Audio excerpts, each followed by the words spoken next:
চিহ্নিত দাগিদের পাশে দাঁড়িয়ে ডিভিশন বেঞ্চের প্রশ্নের মুখে পড়তে হলো এবার কমিশনকে। চিহ্নিত দাগিদের নিয়ে সওয়াল করার মতো জায়গায় কি কমিশন আছে, প্রশ্ন করেছেন মাননীয় বিচারপতি সৌমেন সেন। চিহ্নিত দাগিদের নিয়োগে অংশ নেওয়া বা না নেওয়া নিয়ে কমিশন কিভাবে প্রভাবিত হচ্ছে প্রশ্ন বিচারপতির।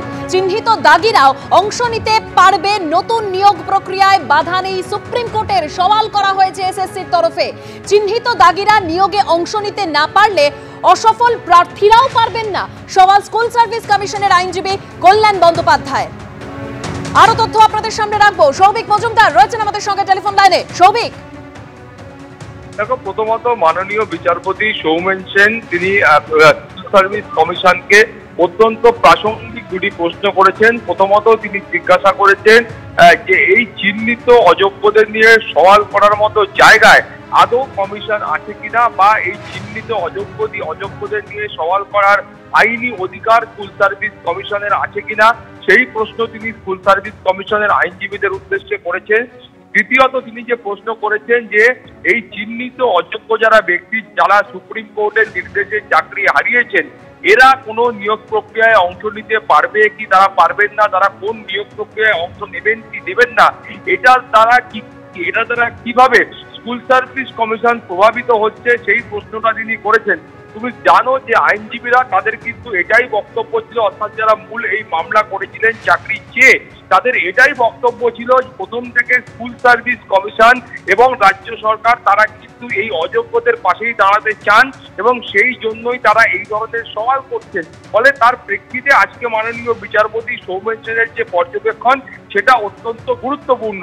এর পাশাপাশি তুমি জানো যে যেমন ভাবে সিঙ্গেল বেঞ্চে এই চিহ্নিত অযোগ্যদের পাশে স্কুল সার্ভিস কমিশন কার্যত দাঁড়িয়েছিল, আজকেও সেই একই ভূমিকায় স্কুল সার্ভিস কমিশনকে অবতীর্ণ হতে দেখা গেল এবং সেখানে আবারও সেই একই সওয়াল করা হলো যে সুপ্রিম কোর্ট বা কলকাতা হাইকোর্টের নির্দেশ অনুযায়ী চিহ্নিত অযোগ্যদের কোনো নতুন যে নিয়োগ প্রক্রিয়া রয়েছে সেই নিয়োগ প্রক্রিয়ায় অংশ নিতে কোনো রকম বাধা নেই এবং সেখানে এবং তিনি আবারও বলেছে, অর্থাৎ স্কুল সার্ভিস কমিশনের তরফ থেকে আবারও বলা হয়েছে যে চিহ্নিত অযোগ্যরা এই নতুন নিয়োগ প্রক্রিয়ায় অংশ নিতে না পারলে সেক্ষেত্রে 2016 সালে একটি নিয়োগ প্রক্রিয়া হয়েছিল এবং সেখানে যারা অসফল হয়েছিল সেই প্রার্থীরাও কিন্তু নতুন এই নিয়োগ প্রক্রিয়ায় অংশ নিতে পারবে না। কিন্তু এক্ষেত্রেও কলকাতা হাইকোর্টের যে প্রশ্ন স্কুল সার্ভিস কমিশনকে উদ্দেশ্য করে সেটাও অত্যন্ত গুরুত্বপূর্ণ। মাননীয় বিচারপতি সৌমেন সেন প্রশ্ন করছেন যে কোনো ব্যক্তি তিনি একটা নিয়োগ প্রক্রিয়ায় অংশগ্রহণ করেছিলেন, সেই নিয়োগ প্রক্রিয়ায় তিনি অসফল হয়েছেন, এটার মানে কি এই যে সেই অসফল প্রার্থীরা ভবিষ্যতের কোনো নিয়োগ প্রক্রিয়ায় তারা অংশগ্রহণ করতে পারবেন না?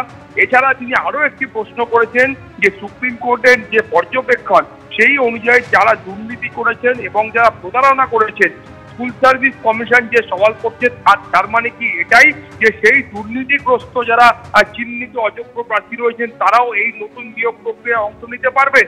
ফলে সে প্রেক্ষিতে স্কুল সার্ভিস কমিশনের বক্তব্য হলো যে এই ধরনের নীতিগত সিদ্ধান্ত নেওয়ার ক্ষমতা রাজ্য সরকার বা স্কুল সার্ভিস কমিশনের আছে এবং রাজ্যের মানুষের কথা ভেবে রাজ্যের মানুষের স্বার্থে স্কুল সার্ভিস কমিশন এবং রাজ্য সরকার তারা এই ধরনের নীতিগত সিদ্ধান্ত গ্রহণ করে। ফলে সব মিলিয়ে তুমি জানো যে সিঙ্গেল বেঞ্চের সামনেও বারবার যেমন স্কুল সার্ভিস কমিশন প্রশ্নের মুখে পড়েছিল এই চিহ্নিত অযোগ্যদের পাশে দাঁড়িয়ে, সেই একইভাবে আজকেও ডিভিশন বেঞ্চের সামনে চিহ্নিত অযোগ্যদের পাশে দাঁড়িয়ে স্কুল সার্ভিস কমিশনকে প্রশ্নের মুখে পড়তে হলো। প্রথমত মাননীয় বিচারপতির প্রশ্ন হলো যে কোনো চিহ্নিত অযোগ্য প্রার্থী তারা কোনো নিয়োগ প্রক্রিয়ায় অংশগ্রহণ করতে পারছেন কি পারছেন না সেটা নিয়ে স্কুল সার্ভিস কমিশন তারা কিভাবে প্রভাবিত, এবং দ্বিতীয়ত প্রশ্ন হলো যে চিহ্নিত অযোগ্যদের হয়ে সওয়াল করার কোনো রকম জায়গা স্কুল সার্ভিস কমিশনের আছে কিনা বা সেই আইনি অধিকার স্কুল সার্ভিস কমিশনের আছে কিনা সেই প্রশ্নও কিন্তু আজকে ডিভিশন বেঞ্চের তরফ থেকে করা হচ্ছে।